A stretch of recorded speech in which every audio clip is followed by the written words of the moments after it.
मंगलाचरण। नमो हरिहंताणं नमो सिद्धाणं नमो आयर्याणं नमो अच्छायाणं नमो लोये सवसाहूणं मंगलम भगवान वीरो मंगलम गौतमो गणी मंगलम कुंद कुंदाद्यो जैन धर्मोस्तु मंगलम सर्व मंगल मांगल्यम सर्व कल्याण कारकम प्रधानम सर्व धर्मानां जैनम जयतु साशिनम जैनम जयतु साशिनम वंदित्व सर्व सिद्धे ध्रुवमचल मणोवमं गदिं पत्ते वोच्छामि समय बाहुड मिणमो सुध केवली भणिदम् नमः समय साराय स्वानुभूत्या चकासते चित्स्वभावाय भावाय सर्वभावान्तरच्छिदे।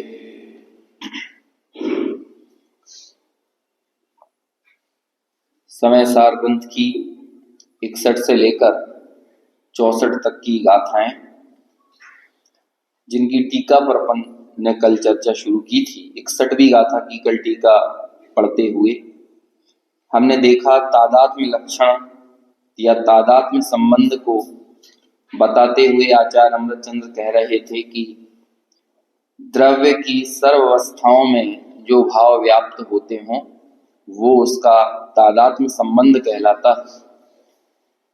लेकिन जब हम वर्णादि भावों के साथ इस तादात्म्य संबंध का परीक्षण करते हैं तो ये वर्णादि भाव संसार अवस्था में तो देखा जाता है, लेकिन ये वर्णादि भाव सिद्धों के नहीं देखा जाता, मोक्ष में नहीं होता। तो इसलिए जीव का वर्णादि भावों के साथ तादात्म्य संबंध नहीं, न्याय प्राप्त नहीं है। आगे भी इसी तरह की चर्चा को और आगे बढ़ाएंगे। 62 नंबर की टीका और 63-64 नंबर की टीका अपन जल्दी जल्दी यहाँ पढ़ेंगे, क्योंकि सारी चर्चा लगभग अपनी हो चुकी है। एक बार पहले अपन इन चारों गाथाओं का पाठ करते हैं। प्राकृत की 2-3 दिन से शायद पढ़ा भी नहीं है, इसलिए एक बार पुनः इनका पाठ करते हैं, फिर इसकी टीका पर आगे चर्चा करेंगे। तत्थ भवे जीवाणं संसारत्थान होन्ति वर्णादि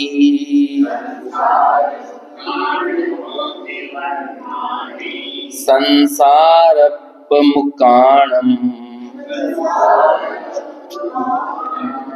नत्थिहु वर्णादौ केयि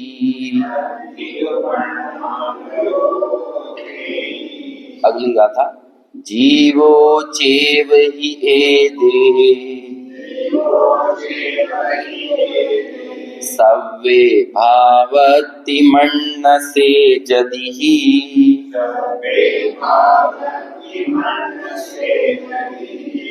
जीवस्सा जीवस्या नत्थि विशेषो दुदे कोई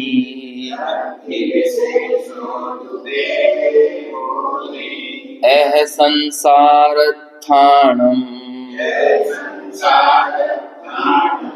जीवाणं तुज्य होन्ति वर्णादि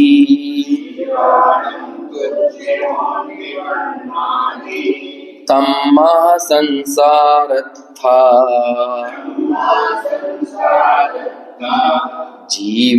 जीवारुवित्तमा वर्णा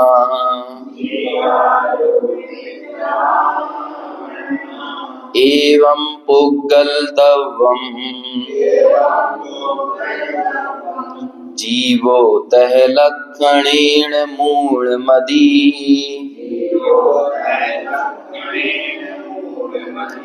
निवाण मुवगदोविया जीवत्तम पुगलो पत्तो। अनुवाद यहाँ से पढ़ते हैं डॉक्टर साहब का।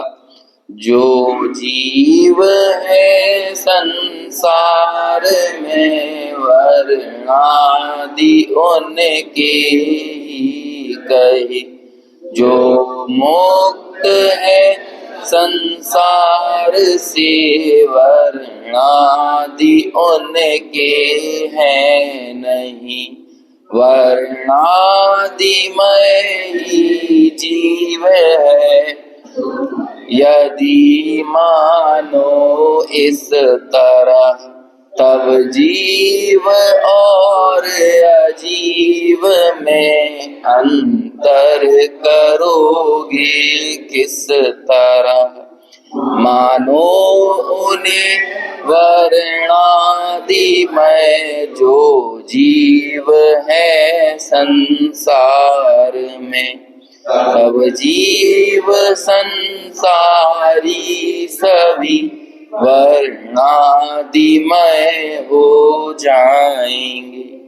यदि लक्षणों की एकता से जीवों बुद्धगत, बस इस तरह तो सिद्ध होंगे सिद्ध भी बुद्धगलमयी।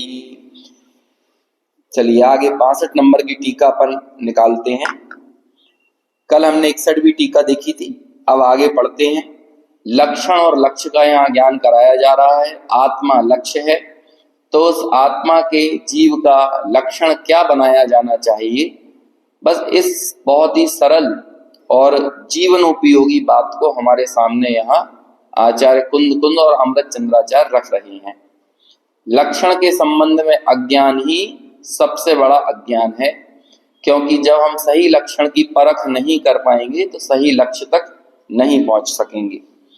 तो अनादिकाल से इस जीव ने वर्णादि को अपना लक्षण मान रखा है, नाम कर्म से मिलने वाली अवस्थाओं को, और थोड़ा यदि गहराई में जाता है तो जो भाव कर्म और द्रव्य कर्म की विविध अवस्थाएं होती हैं उन्हें इसने आत्मा का लक्षण माना हुआ है। लेकिन यहाँ आचार्य कहते हैं कि ये सब पुद्गल द्रव्य के परिणाम है, और यही पूरी चर्चा 50 नंबर की गाथा से शुरू की। जब 29 भावों को हमारे सामने पुद्गल के परिणाम कहा तो उनमें 9 भाव तो चले गए किसमें, कल अपन ने बात की थी ना, तो 9 भाव तो वर्णादि में रख दिए और 20 भावों को रागादि के अंतर्गत लिया है। यद्यपि जो भाव रागादि में लिए हैं वो दोनों राग और वर्ण की मिली जुली अवस्थाएं हैं, लेकिन चूंकि वहां पर राग की प्रचुरता देखने को मिलती है तो ऐसे संक्लेश स्थान, विशुद्धि स्थान, ये सब किसमें ले लिए, राग आदि में। दूसरा बंटवारा इनका हो सकता है कि राग आदि को आप मान के चलो घातीय कर्मों के अंतर्गत, और वर्णादि को लेके चलो काय में, अघातीय कर्मों में, है ना। हालांकि दोनों में सब चीजें मिलती हैं। ज्यादा गहराई में जाओगे तो 9 कर्म को रागादि के अंतर्गत लिया है। अमृत चंद्राचार्य ने जो बंटवारा किया है उसमें 9 कर्म काय में है, रागादि में। द्रव्य कर्म भी रागादि में है, कर्म 9 कर्म दोनों पढ़े थे ना हमने। लेकिन एक मोटा मोटा यदि हम अपनी बुद्धि से बंटवारा करें तो घातीय कर्मों की प्रचुरता देखने को मिल रही है रागादि भावों में, और वर्णादि भावों में अघातीय कर्मों की मुख्यता है। आगे की गाथाओं से ये बात और स्पष्ट होगी। जब हम 65, 66, 67, 68 ये गाथाएं पढ़ेंगे तो ये बात और समझ में आएगी। दूसरा, यदि नयों की दृष्टि से देखें तो सद्भूत व्यवहार नय, ये तो चला गया रागादि में। 20 प्रकार के भाव कौन से नय के विषय हैं, तो सद्भूत व्यवहार नय। और जितने वर्णादि हैं वो कौन से में आ जाते हैं, वो आ जाते हैं असद्भूत में। हमने ये पढ़ा था ना पहले कि स्त्री पुत्र मित्र कुटुंब घर परिवार दुकान जायदाद संपत्ति ये सब किसमें है, ये असद्भूत उपचरित। और शरीर ही मैं हूं, शरीर से अपनी पहचान करना, ये अनुपचरित असद्भूत है। लेकिन शरीर और शरीर से बाहर के परद्रव्य दोनों ही असद्भूत व्यवहार नय के विषय होते हैं। लेकिन सद्भूत व्यवहार किसे कहा कि जिसके साथ आत्मा का या तो तादात्म्य संबंध हो अथवा क्षणिक तादात्म्य संबंध हो। तो राग आदि के साथ आत्मा का क्षणिक तादात्म्य संबंध होता है और ज्ञान दर्शन चारित्र के साथ तादात्म्य संबंध होता है। तो जब हम तादात्म्य संबंध जिसके साथ आत्मा का है उसमें जब हम भेद खड़े करते हैं तो वो क्या कहलाता है? अनुपचरित सद्भूत व्यवहार में। 7वें नंबर की गाथा जब हमने पढ़ी थी ना, तो हमने इन पूरे नयों की चर्चा की थी। 7वीं गाथा कौन सी थी? क्या कहा था 7वीं गाथा में? है व्यवहारेण वदिष्यति जीवस्य चरित्र दंसनम राणम नवीनाणम न चरित्रम न दंसनम जाणगो शुद्धो, ऐसी थी ना। तो वहां पर हमने ये पढ़ा था कि ये ज्ञान दर्शन चारित्र के भेद ये अनुपचरित सद्भूत व्यवहार नय के विषय हैं। और उसी समय हमने उपचरित सद्भूत किसे देखा था कि राग द्वेष मोह कर्म नौ कर्म इनके साथ आत्मा में भेद खड़े करना, ज्ञानावरणी दर्शनावरणी आदि के साथ, तो ये कौन सा हो जाता है? उपचरित सद्भूत व्यवहार में। तो अभी यहाँ पर ज्ञान दर्शन चारित्र की तो बात नहीं है इन 29 प्रकार के भावों में, लेकिन यहाँ पर मुख्यता से किन की बात कर रहे हैं और किन का निषेध कर रहे हैं? रागादि भाव जो कि सद्भूत व्यवहार का विषय है और वर्णादि भाव जो कि असद्भूत व्यवहार का विषय है। 9 प्रकार के भाव किसमें रख दिए? असद्भूत व्यवहार में। और 20 प्रकार के भाव कहाँ है? सद्भूत व्यवहार में। ठीक है, क्लियर है? चलो आगे पढ़ते हैं। पेज नंबर 116 गाथा 62 की टीका।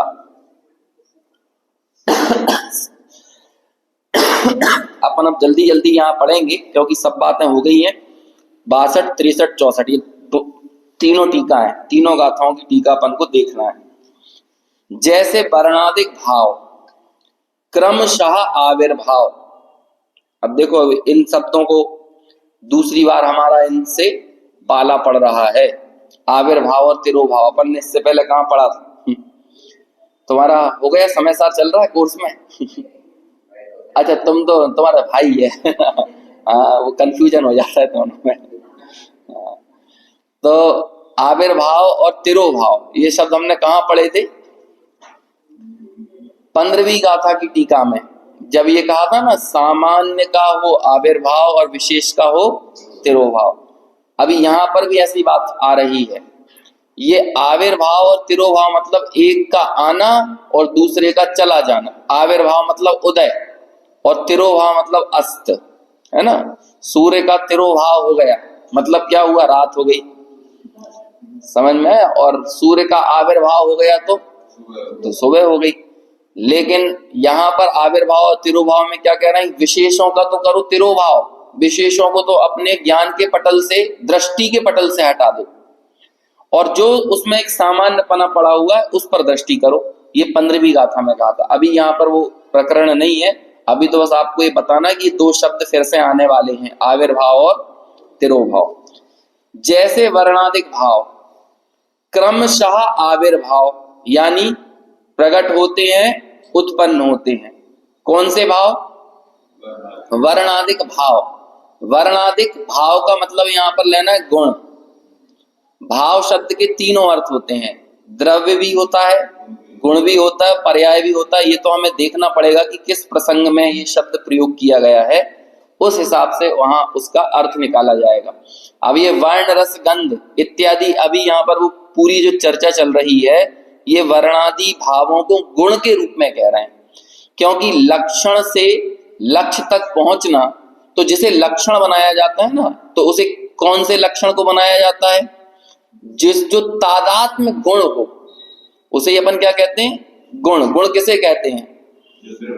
जो द्रव्य की संपूर्ण अवस्थाओं और संपूर्ण भागों में पाया जाए उसे गुण कहते हैं। और पिछली गाथा की टीका में भी अपन ने ये पढ़ा था, जो सर्व अवस्थाओं में द्रव्य के साथ विद्यमान हो वो उसका ही तादात्म्य संबंध होता है। इसका मतलब गुण का द्रव्य के साथ तादात्म्य संबंध होता है। तत्वार्थ सूत्र का सबसे बढ़िया, अब वैसे सभी अधिकार बढ़िया है, लेकिन लक्षण और लक्ष्य की सही पहचान कराने वाला अधिकार है पांचवा अधिकार। तो वहां पे गुण की परिभाषा आई। क्या है गुण की परिभाषा? द्रव्याश्रया निर्गुणा गुणः, जो द्रव्य के आश्रय से रहते हैं और स्वयं निर्गुण होते हैं। क्या है? गुण किसे कहते हैं? जो स्वयं निर्गुण हो। जैसे कि मैंने आपसे पूछा शक्कर में कौन सा गुण है, तो आपने बोला मिठास, मीठापन। बोलो मीठापन का गुण क्या होता है? अब बताओ मीठापन का क्या गुण है? अरे वो तो खुद एक गुण है, गुण का थोड़ी कोई गुण होता है। तो अभी पूछा आत्मा का गुण क्या है? ज्ञान। तो ज्ञान का गुण क्या है? कोई नहीं है। भले हम ये बोल देते हैं स्वपर प्रकाशकत्व, ये स्वपर प्रकाशकत्व तो उसकी पर्याय है। स्व और पर का प्रकाशन करना ये तो पर्याय, ये क्योंकि गुणों की पहचान प्रायः पर्यायों से ही की जाती है, क्योंकि पर्यायों में ही गुण अभिव्यक्त होता है। आप देखिए जैसे कि जो मिठास है ना, वो यद्यपि गुण नहीं है, मूल गुण तो क्या है? रस। लेकिन अब वो रसपना व्यक्त कैसे होगा? या तो मीठेपन में होगा, खारेपन में होगा, है ना। तो इसे ही बोलते हैं वर्ण आदि की अभिव्यक्तियां, वर्ण आदि गुणों की अभिव्यक्तियां। अभी यहाँ पर एक बहुत अच्छा शब्द आने वाला, कोई व्यक्ति शब्द आने वाला है। व्यक्ति मतलब क्या होता है? व्यक्ति मतलब पर्याय, है ना। आपने पूछा था ना एक बार, व्यक्ति यानी तो लोग होता है, व्यक्ति यानी व्यक्त होने वाली। ठीक है। कौन सा बोल याद आता है इससे? आत्मा का, मैं क्षणिक व्यक्ति मात्र नहीं हूं। ये वाला पढ़ा था अपन ने, चौथे नंबर का बोल अव्यक्त का। मैं क्षणिक व्यक्ति मात्र नहीं हूं, मतलब मैं क्षणिक पर्याय मात्र नहीं। तो ये जो गुण है इनकी इनकी व्यक्तियां वही कहलाती है पर्याय। तो देखो अभी क्या कह रहा है, जैसे वर्णाधिक भाव मतलब वर्णाधिक गुण क्रमशः आविर्भाव। अब ये गुणों की अभिव्यक्तियां कैसे होती हैं? क्रमशः होती हैं। प्रति समय नवीन पर्याय का उत्पन्न होना, पुरानी पर्याय का जाना, नवीन का आना, पुरानी का जाना, इस तरह से चलता रहता है ना। तो इसे ही बोलते हैं आविर्भाव तिरोभाव, आविर्भाव तिरोभाव। क्या नहीं, वर्णादि गुण है, लेकिन वर्णादि की व्यक्तियां वो पर्याय है। वर्णादि तो गुण हुआ ना। अब वर्णादि में क्रमशः आविर्भाव। तो अब वर्णादि में क्रमशः क्या होगा? कोई चीज हरी है, फिर लाल हो गई, फिर नीली हो गई, तो ये क्रमशः चल रहा है। हमें लगता है कि कोई व्यक्ति एक जैसा है, हमारा ही जीवन भर में कलर चेंज होता रहता है। तो वो ऐसा नहीं है 10 साल में चेंज हुआ है, हर दिन होता है, हर क्षण होता है, हर समय होता है। लेकिन जब वो बहुत मेजर ड्रास्टिक चेंज आ जाते हैं तब हमें पता चलता है। एक बड़ा कंफ्यूजन होता है कि तीर्थंकरों के कलरों के संबंध में है कि 2 हरियल, 2 लाल और 2 नीले, 2 कैसे है, 2 काले। तो अब हमें लगता है काला मतलब क्या होगा? अब तो क्या मूर्तिकारों को जो काला पत्थर मिलता है तो वो बना देते हैं, तो ऐसे थोड़ी होते हैं, एकदम धुत काले थोड़ी होंगे। अरे एक ही, जैसे हम लोग यहाँ जितने बैठे हैं ना, एक का भी कलर दूसरे से नहीं मिल रहा, लेकिन हमारे यहाँ कलरों का विभाजन बस 2 ही तरह से होता है, गोरा और सांवला। इसके अलावा कोई हमारे पास है नहीं। अभी आप देख लो, अपने यहाँ का जो सांवला हो, भारत का सांवला व्यक्ति, उसे ले जाओ अफ्रीका में तो वो उनके लिए गोरा कहलाएगा। और अपने यहाँ का जो गोरा हो, धुत गोरा, उसे ले जाओ इंग्लैंड में तो वो क्या कहेंगे? ब्लैक मैन आ गए। उन्हें क्या कहने लगेंगे? काले आदमी। अब देखो ब्लैक की कितनी परतें और गोरे की कितनी परतें। तो अब ऐसे ही उन भगवानों में थोड़ा सा जो रेडिश कलर आ जाता था, जैसे आप कई देशों के लोगों को देखते होंगे तो वो गोरापन इस चमक के लेवल पर पहुंच जाता है कि रेडिश हो जाता है, लेकिन बड़े आकर्षक लगते हैं वो उस रेडिश पने के साथ भी। तो ऐसे थे कुछ तीर्थंकर, ऐसे नहीं थे कि लाल ही बना दिया, सिंदूर टाइप का बना दिया उन्हें। ऐसे लाल कोई नहीं होता तीर्थंकर। अब वो तो मूर्तिकारों को पत्थर चाहिए लाल, तो जो लाल पत्थर मिला वो बना दिया। हाँ बस वैसी आवा भाई छटा। ऐसा ही किसी का हल्का सा ग्रीनिश कॉम्प्लेक्शन होता है, हल्का सा ग्रीनिश, बस वो ही कहलाते हैं 2 हरे, है ना। तो अब ये नहीं कि हरी दूबा जैसा हरा बना दिया उनको। तो ऐसे हरे थोड़ी हो जाएंगे। तो कैसा लगेगा वो आदमी, हरा हरा सा भूत भात जैसा लगेगा। ऐसे हरे नहीं होते हैं, ये तो कई एक ही कलर में। अभी हम सब लोगों की भी बहुत गहराई से कलरों का मेजरमेंट किया जाए तो अंतर मिलेगा। अभी जैसे मैं भी यहाँ कॉम्प्लेक्शन देख रहा हूं ना अभी स्पेसिफिकली, तो मुझे अंतर समझ में आ रहा है, जैसे कि तुम मुझे लाल दिख रहे हो। समझ में आया ना? तो इसी हिसाब से वो कॉम्प्लेक्शन में एक रेडिशनेस आ जाती है, तो उसी में कोई थोड़े से सांवलेपन को लिए होता है तो वो काले कहलाने लगते हैं। लेकिन अभी नेवी नाथ बिल्कुल धुत काले बना देंगे, है ना। और कौन, मुरी सूरतनाथ भगवान, क्योंकि उन्हें वही काला पत्थर मिलता है। अब उनने पढ़ लिया वही दोहे में कि दो हरे दो नीले, अब मूर्तिकार को बोल दिया भैया ऐसे बना दो कलर के, तो उसे हरा पत्थर मिला तो हरा बना दिया, लाल मिला तो लाल बना दिया, तो बन गया ऐसे। ये वर्णादि का आविर्भाव। लेकिन ये वर्णादि किसके गुण है? वर्णादि किसका? पुद्गल का परिणाम है। ये वर्णादि का आविर्भाव तिरोभाव जो हो रहा है, अब वर्णादि हुआ गुण, और उन गुणों में हरा नीला लाल पीला काला इत्यादि जो होते हैं, कौन से 5 कलर होते हैं ना, और उन पांचों के अनंत कलर बन जाएंगे। हैं तो 5, लेकिन उन पांचों में मिलाते जाओ थोड़ा थोड़ा सा तो अनंत कलर हो जाएंगे, अनंत। तो वो सब किसके हैं? वो वर्णादि पुद्गल के। इसे कह रहे क्रमशः आविर्भाव होना और तिरोभाव को प्राप्त होना होने वाली ऐसी उन व्यक्तियों के द्वारा, मतलब उन पर्यायों के द्वारा। वो सारी व्यक्तियां किसमें रहती हैं?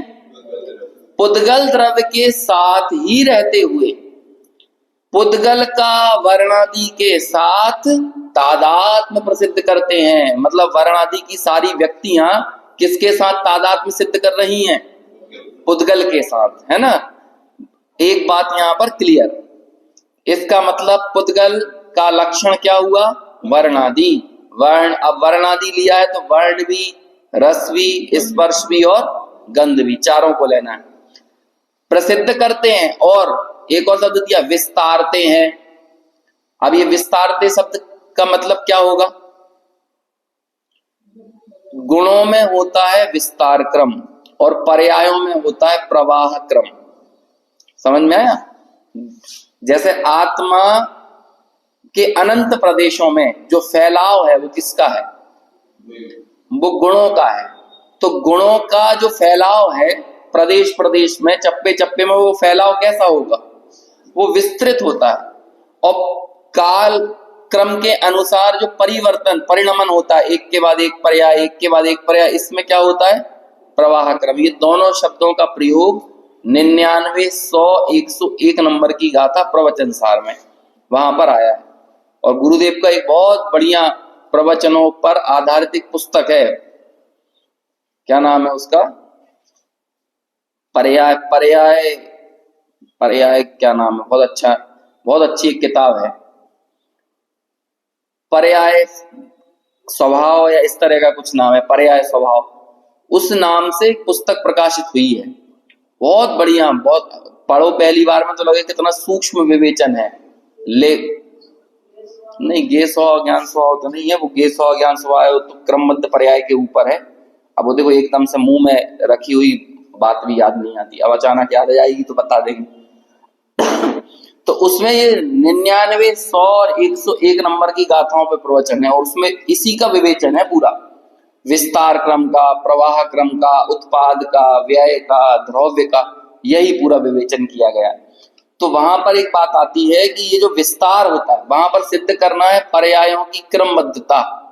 लेकिन वो पर्यायों की क्रमबद्धता बताने के लिए उदाहरण बनाया है गुणों का, कि जैसे गुणों का विस्तार जो होता है वो एक के बाद एक होता है क्रमशः, अक्रम से नहीं होता। गुणों का विस्तार भी कैसे होगा? क्रम से। ठीक इसी तरह पर्यायों का भी प्रवाह एक के बाद एक क्रम से होता है, ना तो विस्तार में कोई अक्रम है और ना ही प्रवाह में कोई अक्रम है, ऐसा बताया। तो कहते हैं उत्पाद के बाद व्यय होना ये अत्यंत सुनिश्चित है, अति के लेवल का अंत, इसे कोई बदलने में समर्थ नहीं है। कौन से व्यय के बाद कौन सा उत्पाद होगा, फिर किस उत्पाद के बाद क्या व्यय होगा। तो ये उत्पाद व्यय का ये जो प्रवाह क्रम है ये एक के बाद एक बिल्कुल व्यवस्थित है, सिस्टमेटिक है, अक्रम से नहीं है, ऐसी वहां पर सिद्धि की गई। तो यहाँ पर गुणों के संबंध में शब्द प्रयोग कर रहे हैं अमृतचंद्राचार्य, वहां भी अमृतचंद्राचार्य टीकाकार है, यहाँ भी अमृतचंद्र आचार्य टीकाकार है। वैसे अपन देखो तो प्रवचन सार अत्यंत सरल रचना है, लेकिन कई लोग ऐसा कह देते हैं कि समय सार बहुत सरल रचना है, लेकिन अमृतचंद्राचार्य ने इसको कठिन बना दिया। लोग ऐसा कहते हैं, लेकिन कठिन नहीं बनाया है। न्याय से हमारे दिमाग में कोई डाउट नहीं रहना चाहिए, तो न्याय से पूरी चीजें क्लियर की हैं, लक्षण और लक्ष्य के संबंध में स्पष्टता प्रस्तुत करके। देखो लोक में अनेक जो विद्वान हुए ना, दार्शनिक, वो ऐसा कहते हैं कि संशय की सतह पर ठोस निर्णय पैदा होता है। क्या कहते हैं? आप सीधे कोई बात सुन लो और भरोसा कर लो तो काम नहीं हो पाएगा, लेकिन जब हम जैन दर्शन में आते हैं तो कहा जाता है कि संशय तो मिथ्या ज्ञान है। तो अब हमारे दिमाग में डाउट पैदा हो जाता है कि संशय करें कि ना करें। तो जब हम टोडरमल जी को पढ़ते हैं मोक्ष मार्ग प्रकाशक में, तो वो हमें समझाते हैं कि देखो जो सूक्ष्म कथन है और जिनसे हमारा कोई विशेष प्रयोजन नहीं है, वो तो जैसे हैं वैसे मान लो। ये गुण स्थानों में कौन से गुण स्थान में क्या हो रहा है, सुमेरु पर्वत कैसा है, नरक कैसे, स्वर्ग कैसे, तो मान लो। लेकिन कुछ चीजें ऐसी हैं जिनका सीधा संबंध हमारे सम्यक दर्शन से, श्रद्धा से है। तो उस श्रद्धा की सतह पर एक ठोस निर्णय तक पहुंचने के लिए हमें परीक्षा करना होता है। तो जब हम परीक्षा करते हैं तो वहां पर संशय पैदा होगा ही, क्योंकि संशय आपने किया किसमें? अपने हितकारी अहितकारी भावों में।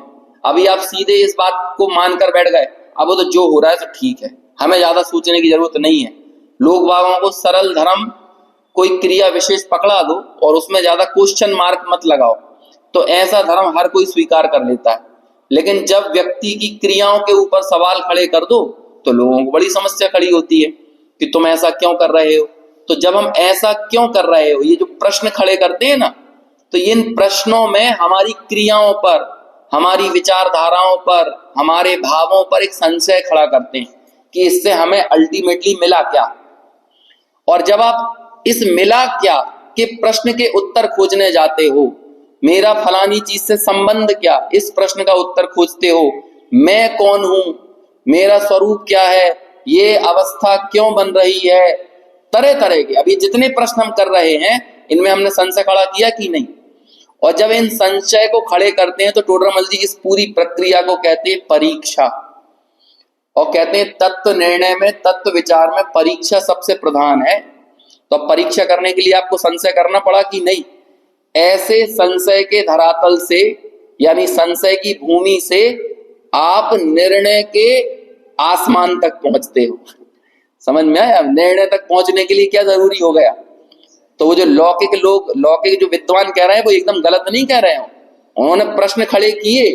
नहीं तो बहुत सारी मान्यताएं ऐसी थी कि लोग, जैसे माता आती थी तो क्या कहते थे हिंदुस्तान में, वो तो माता आ गई भैया, अब माता आई है तो माता की पूजा करने से जाएगी। वो फोड़ा फुंसी हो जाते थे ना, तो लोग क्या कहते थे, माता आ गई।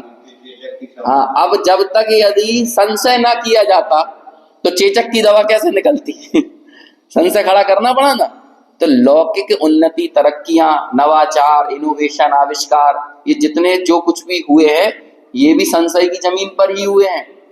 तो आत्म निर्णय तक पहुंचने के लिए भी सवाल खड़े करना पड़ेगा। लोक में बड़ा दार्शनिक मालूम किसे कहा जाता है? जैसे कबीरदास भारत के सबसे बड़े, क्या कहें, ज्ञान धारा के कवि माने जाते हैं। ज्ञान के कवि, दो धाराएं थी ना, ज्ञानाश्रयी, प्रेमाश्रयी। तो ये ज्ञानाश्रयी धारा के कवि थे।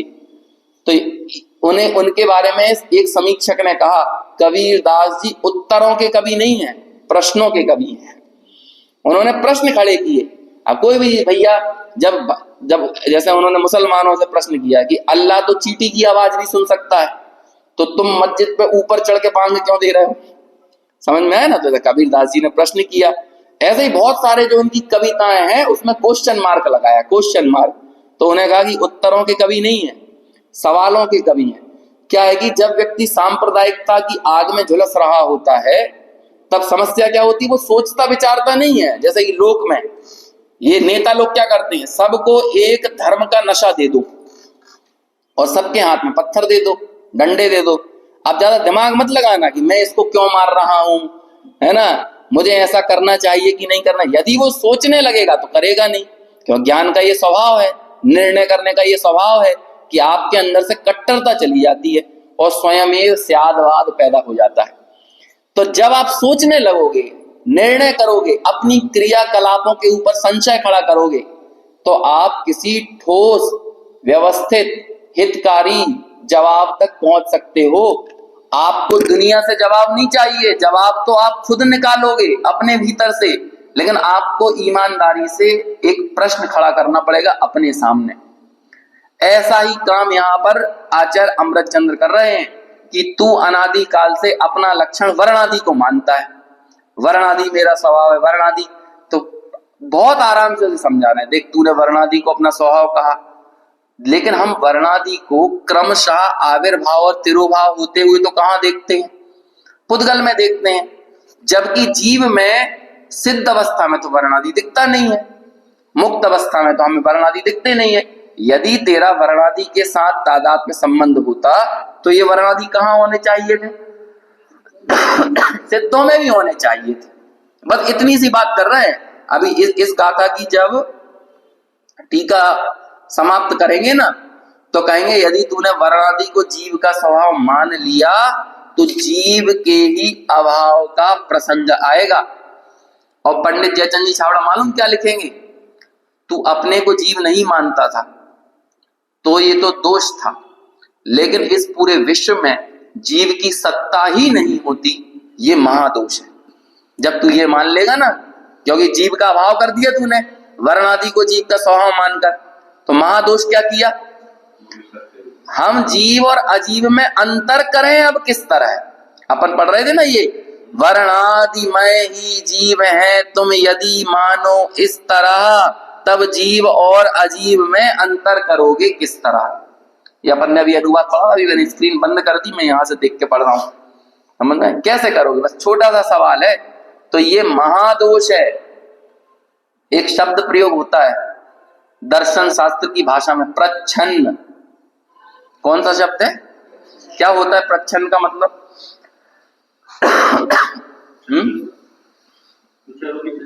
नहीं, प्रच्छन्न यानी होता है छुपा हुआ।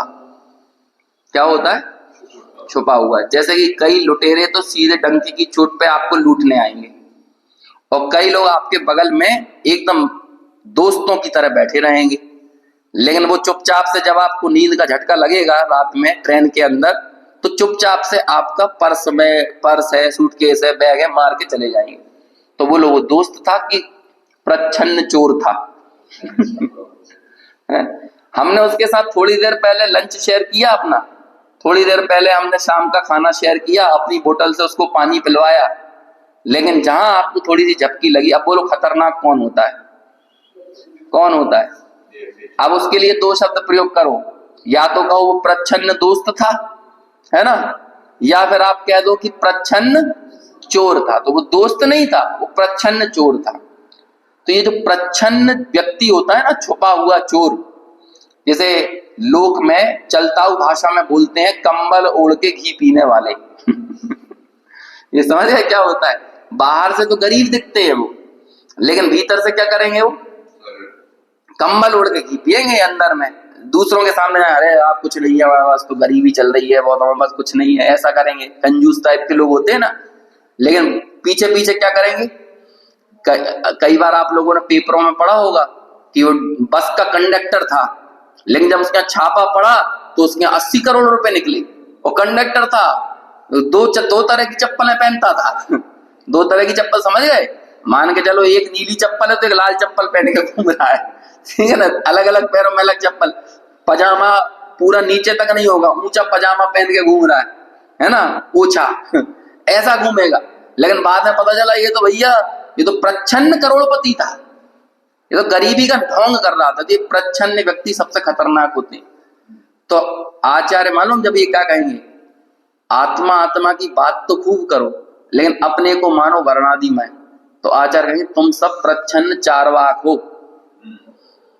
कह तो रहे हम जैन है ना, रोज सुबह पूजा करने पहुंच जाएंगे भगवान के पास, अरहंत आदि का, भगवान महावीर की वंदना करेंगे और उनकी वीतरागता की उपासना करेंगे, लेकिन अंदर ही अंदर अपने आप को क्या मानेंगे कि मैं तो वर्णादिमय हूं, शरीर ही मेरा स्वरूप है और शरीर के अलावा और कुछ नहीं होता है, भोग विलास में ही जीवन है ना। कई बार हमारे साथ होता है ऐसा कि लोग बाग हमें जैसे व्याख्यान करने बुलाएंगे और फिर सुनेंगे आत्मा की बात, समय सार की बात, और फिर बाद में हमारा ही कैरियर मार्गदर्शन कर देंगे, है ना।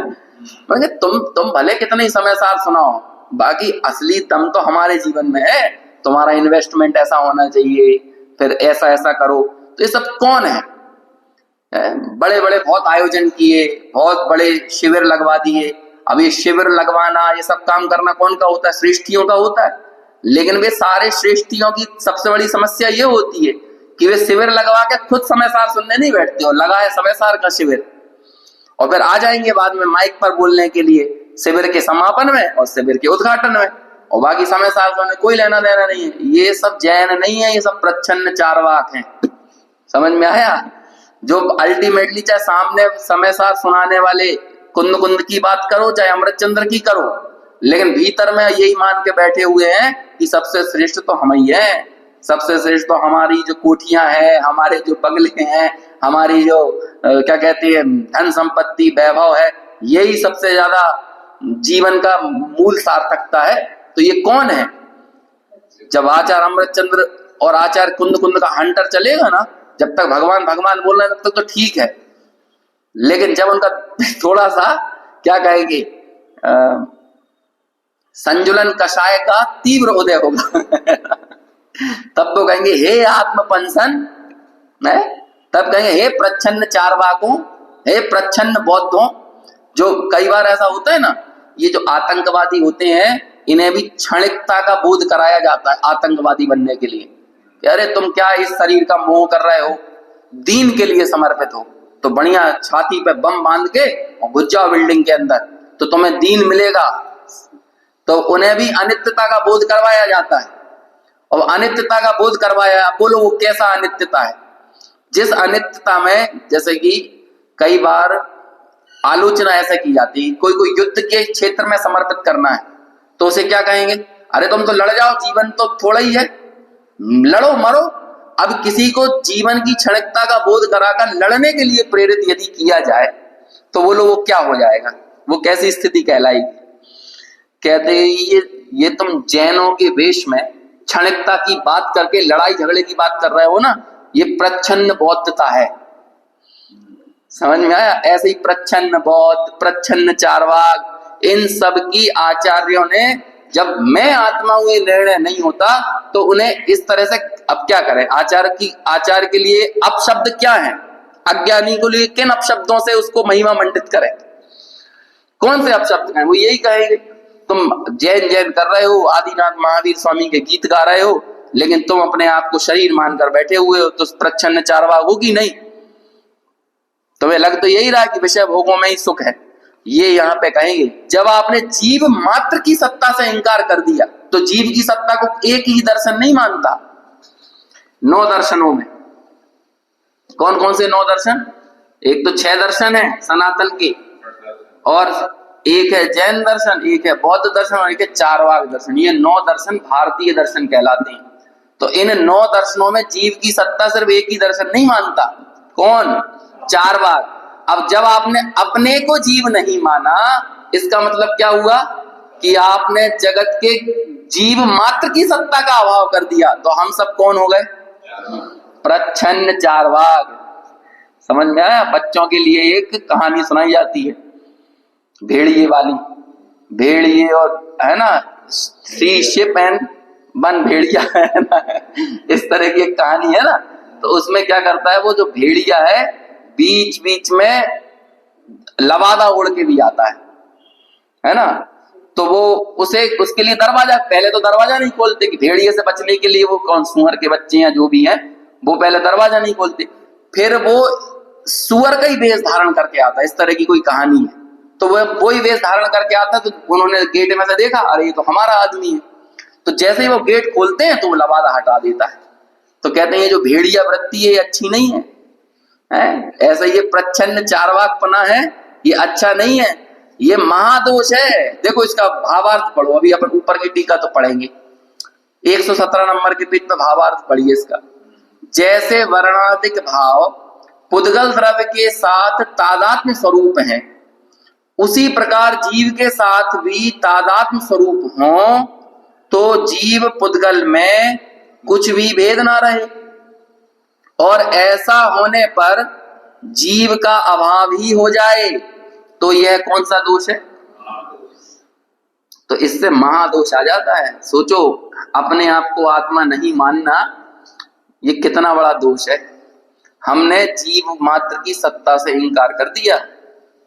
अभी जब ये पूरा अधिकार पूरा होगा ना, तो कहते हैं चिद शक्ति से युक्त अपने को सर्वस्व रूप से अनुभव करो, तो आचार्य कहेंगे यही सम्यक दर्शन है, यही सम्यक दर्शन की उद्घोषणा करेंगे। सम्यक दर्शन और कुछ नहीं है, सर्वव्याप्य भाव, जगत के सर्व भावों में जो एक व्यापक है, तो वो कौन सा भाव है जो हमारे साथ सदैव व्याप्त है?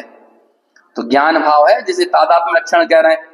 इन सर्व भावों में छुपी हुई अपनी चैतन्य ज्योति को देखने वाला ही सम्यक दृष्टि है, और सम्यक दृष्टि कोई नहीं है। ऐसा आगे आखिरी वाला कलश पढ़ेंगे अपन आगे, देखो आगे और पढ़ते हैं जल्दी। इसी प्रकार वर्णादिक भाव क्रमशः आविर्भाव और तिरोभाव को प्राप्त होने वाली ऐसी उन व्यक्तियों के द्वारा जीव के साथ ही साथ रहते हुए जीव का वर्णादि के साथ तादात्म्य प्रसिद्ध करते हैं, विस्तारते हैं, ऐसा जिसका अभिप्राय है। हमने संसार में क्या देखा जीव की अवस्थाओं में, कि कभी एक पर्याय, कभी दूसरी पर्याय, कभी तीसरी पर्याय। तो ये बदलती हुई पर्यायों में हम वर्णादिक को ही देख रहे हैं ना। तो कहते हैं कि जैसे पुद्गल के साथ इन वर्णादिक का आविर्भाव और तिरोभाव देखा जा रहा है, यदि यही तुम जीव के साथ भी मान लो, जिनका अभिप्राय ये है कि ऐसे ही वर्णादिक का आविर्भाव और तिरोभाव जीव में भी होता है, और ऐसा ही आविर्भाव तिरोभाव पुद्गल में भी होता है, तो अब ये बताओ, तो फिर पुद्गल और जीव की भिन्नता रही कहां? दोनों एक ही तो हो गए। तो जब पुद्गल और जीव एक ही हो गए, तो वर्णादिक तो लक्षण था पुद्गल का, और वही वर्णादिक को आपने लक्षण बना दिया जीव का, तो अभाव किसका हुआ? पुद्गल का नहीं हुआ, जीव का हो गया वास्तव में। यही बात आगे कह रहे हैं। ऐसा जिसका अभिप्राय है, उसके मत में अन्य शेष द्रव्यों से असाधारण ऐसी वर्णादि स्वरूपता जो कि पुद्गल द्रव्य का लक्षण है। वर्णादि किसका लक्षण है? असाधारणता, असाधारण लक्षण। दो तरह के लक्षण होते हैं, साधारण लक्षण जिन्हें सामान्य गुण कहते हैं, और असाधारण लक्षण विशेष गुण। तो सामान्य गुण तो क्या है? सामान्य गुण तो समान है, जीव पुद्गल धर्म धर्म आकाश काल सबके, अस्तित्व वस्तुत्व है ना, द्रव्यत्व प्रमेयत्व अग्रुलघुत्व प्रदेशत्व, ये तो सब में समान है। लेकिन असाधारणता विशेष गुणों से अंतर है ना। तो पुद्गल का असाधारण गुण कौन सा था? वर्णादि। तो आपने वो असाधारण गुण किसका बना दिया? वो जीव का भी बना दिया। तो किसका घात हो रहा है? उसका जीव के द्वारा अंगीकार किया जाता है। आपने उन वर्णादि को किसके लिए अंगीकार करवा दिया? जीव को। इसलिए जीव पुद्गल के अविशेष, यानी दोनों भिन्न भिन्न नहीं है। विशेष मतलब होता है अंतर, और अविशेष मतलब कोई अंतर नहीं। जीव पुद्गल में कोई अंतर नहीं रहा। इससे क्या होगा? ऐसा होने पर पुद्गलों से भिन्न ऐसा कोई जीव द्रव्य ना रहने से क्या होगा? जीव का अवश्य अभाव होता है। अब बताओ, हम अपने जीवन में ऐसा कौन सा पाप करते हैं जिससे हमें निगोद में जाना पड़ता है 2.5 पुद्गल परावर्तन के लिए? कौन सा पाप करते हो? लोग बाग बोलते हैं अपने जीवन में, हमने जब से होश संभाला है, हमें तो याद ही नहीं आता कि हमने कभी किसी का इतना दिल दुखाया, हमने कभी किसी के बारे में गलत नहीं सोचा। तुम दूसरे के बारे में नहीं, तुम अपने बारे में गलत सोच रहे हो। अपने को शरीर मानना ये सबसे ज्यादा अपने बारे में गलत सोचना है। अपने को संयोगों से देखना, संयोगों से अपना मूल्यांकन करना, ये अपने प्रति सबसे गलत मान्यता है। मेरा एक मित्र है, जैनी है ना, अपनी धर्म से यथा योग्य जुड़ा भी हुआ है। यथा योग्य मतलब जैसे दुनिया जुड़ी रहती है वैसे ही। तो वो कहता है यार मैं कुछ तो गलत नहीं करता हूँ। क्या गलत कर रहा हूँ? देखो सबके लिए समय समय पे मदद भी करता हूँ, सब पे वो करता हूँ, बस थोड़े बहुत मेरे कुछ शौक हैं खाने पीने के, घूमने फिरने के, बाकी मैं किसी के साथ कोई गलत नहीं करता। मैंने कहा ये जो शौक है ना, और ये शौक पूरा करना ये मेरा दायित्व तो है। ये अपने आप को बड़ी गहराई से शरीर माने बगैर नहीं पूरे किए जा सकते। बस खाने का ही शौक है मेरा, खाने का ही शौक है। अभी खाने का शौक किसका होता है? तो तुम्हें नहीं, हम भक्षी खाने का शौक है, अभक्ष नहीं, भक्ष खाने का शौक है। बोलो ये भक्ष खाने का शौक भी किसका होता है? हम घर का ही बना हुआ खाते हैं बस, और हमारा कोई दोष नहीं है। ये जो शौक है ना, ये जड़ की क्रिया, ये खाने वाला कौन? ये जो वस्तु तुम ग्रहण कर रहे हो वो पुद्गल, जिससे ग्रहण कर रहे हो वो द्रव्येंद्रिय पुद्गल, और ये द्रव्येंद्रिय मेरी, और ये द्रव्येंद्रिय से ग्रहण किए जाने वाला विषय मेरा। ये भक्ष है। अंतर में मान्यता पड़ी है अभक्ष। अभक्ष मान्यता के साथ भक्ष भी ग्रहण करोगे तो वो भी अभक्ष है। समझ में आया? इसलिए बाबू भाई थे, छोटे बाबू भाई, जानते हैं अहमदाबाद में पहले बच्चों की पाठशाला लेते थे, सोनगढ़ में भी बच्चों की पाठशाला चलती थी। बहुत कई 2 बाबू भाई हुए, एक बड़े बाबू भाई तो बाबू भाई मेहता हैं, सब जानते ही हैं, और एक छोटे बाबू भाई भी थे। वो कई बार ऐसा बोलते थे, 5 अभक्ष का जब पाठ पढ़ाते थे तो पहले मालूम क्या पढ़ाते थे? मैं खाता हूं, ये मान्यता अभक्ष है। अब 5 प्रकार के अभक्ष सुनो। सबसे पहले तो क्या छोड़ना पड़ेगा? मैं खाने वाला हूं। मैं इनको बहुत छोटे से बच्चों को पढ़ाते थे, 5 साल 6 साल 7 साल के छोटे छोटे बच्चों को पहले में पहले। अब पाठ चल रहा है अभक्ष का, लेकिन 5 अभक्ष बाद में पढ़ाना। पहले तो उन्हें क्या पढ़ाना कि मैं खाने वाला हूं, इस मान्यता का नाम ही अभक्ष है। क्योंकि मैं खाने वाला हूं, जब हम ऐसा कहते हैं तो मैं जानने वाला हूं, ऐसे अपने असाधारण लक्षण को हम उस समय क्या कर देते हैं? तिरोभूत कर देते हैं, गायब कर देते हैं, गौण कर देते हैं, खत्म कर देते हैं। और जब हमने अपने लक्षण को ही नहीं माना, इसका मतलब हमने जीव जो लक्ष्य है, उस लक्षण के द्वारा पहचाना जाने वाला, तो हमने लक्षण का अभाव करके लक्ष्य का भी अभाव कर दिया। इसका मतलब जीव की सत्ता का घात कर दिया, आत्मघात कर दिया, और आत्मघाती महापापी। चलो अगली टीका, ये सरल है, बड़ी जरूर है लेकिन सरल है, 5 मिनट में अपन इसे पूरी कर लेंगे। फिर जिसका यह अभिप्राय है कि अब ये पूरी कंटिन्यूअसली चल रही है, पूरी चारों गाथाएं और उनकी टीकाएं एकदम, देखो कहां से बात शुरू हो रही है। फिर यह जिसका अभिप्राय है, क्या अभिप्राय है?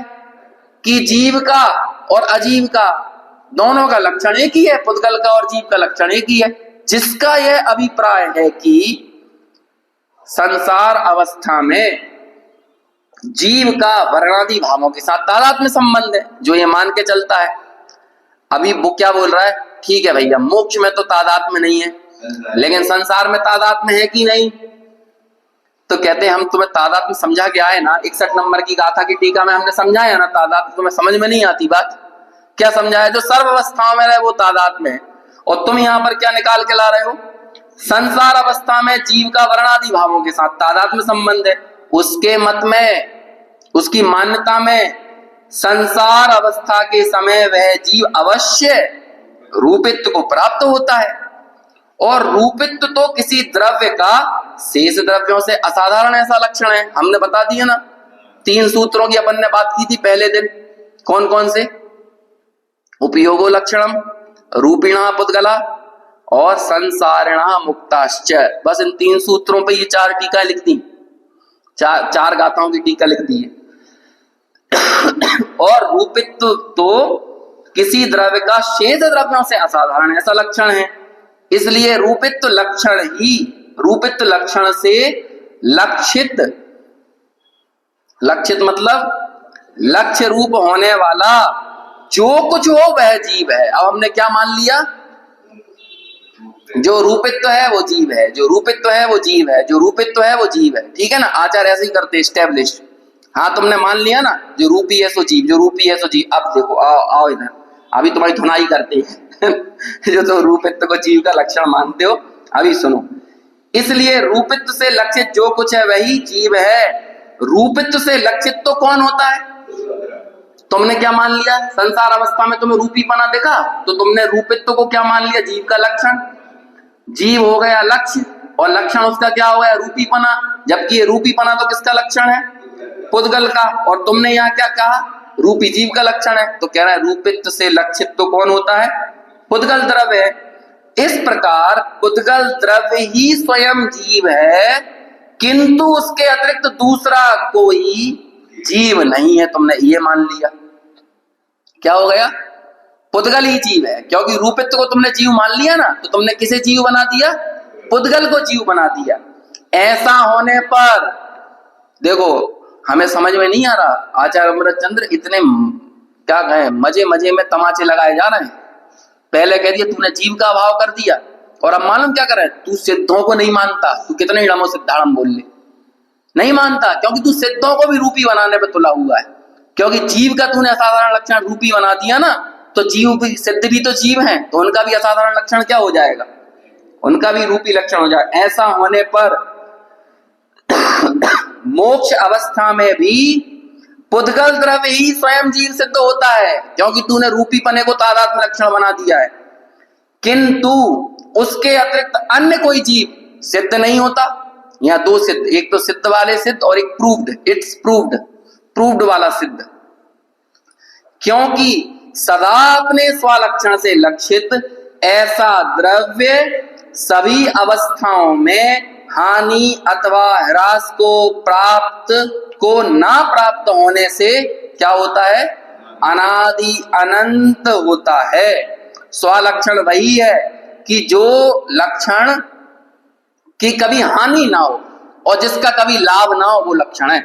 हमें ज्ञान का लाभ नहीं होता, ज्ञान तो हमारा लक्षण है। क्षय उपशम ज्ञान को मत देखो, ज्ञान स्वभाव का हमें लाभ नहीं होता और ज्ञान स्वभाव की कभी हानि नहीं होती, इसलिए वो हमारा स्वलक्षण है। इसलिए वो लक्षण भी अनादि अनंत है। चूंकि लक्ष्य अनादि अनंत है तो उसका लक्षण भी अनादि अनंत ही होगा। ऐसा होने से उसके मत में भी संसार अवस्था में ही जीव का वर्णादि के साथ तादात्म्य मानने वाले के मत में भी, किसके मत में भी? जो संसार में जीव को वर्णादि के साथ तादात्म्य मानता है ना, उसके मत में भी पुद्गलों से भिन्न ऐसा कोई जीव द्रव्य ना रहने से क्या हो जाएगा? जीव का अभाव होता है दोनों स्थितियों में। यदि तू जीव को अकेले संसार में भी तादात्म्य मानेगा तो भी जीव का अभाव सिद्ध होगा, और यदि तू जीव का सर्वकालिक लक्षण क्या मान लेगा? रूपीपना मानेगा, तो भी तादात्म्य का अभाव होगा। इसका मतलब ये कह रहे हैं कि ना तो संसार अवस्था में जीव का लक्षण रूपीपना बनाया जा सकता है, और ना त्रैकालिक सर्व अवस्थाओं में जीव का लक्षण तादात्म्य रूपीपने को बनाया जा सकता है। यदि कोई तादात्म्य लक्षण सिद्ध होता है तो वो एकमात्र ज्ञान ही है। इसे ही कह रहे हैं उपयोग गुणादिगो जम्मा। हमें सर्व अवस्थाओं में कौन सी चीज ज्यादा लगना चाहिए? उपयोग गुण। भावार्थ और पढ़ के बात पूरी करते हैं। यदि ऐसा माना जाए कि संसार अवस्था में जीव का वर्णादि के साथ तादात्म्य संबंध है, तो जीव मूर्तिक हुआ, और मूर्तिकत्व तो पुद्गल द्रव्य का लक्षण है। इसलिए पुद्गल द्रव्य ही जीव द्रव्य सिद्ध हुआ। उसके अतिरिक्त कोई चैतन्य रूप जीव द्रव्य नहीं रहा, और मोक्ष होने पर भी उन पुद्गलों का ही मोक्ष हुआ। जीव का फिर मोक्ष थोड़ी होगा।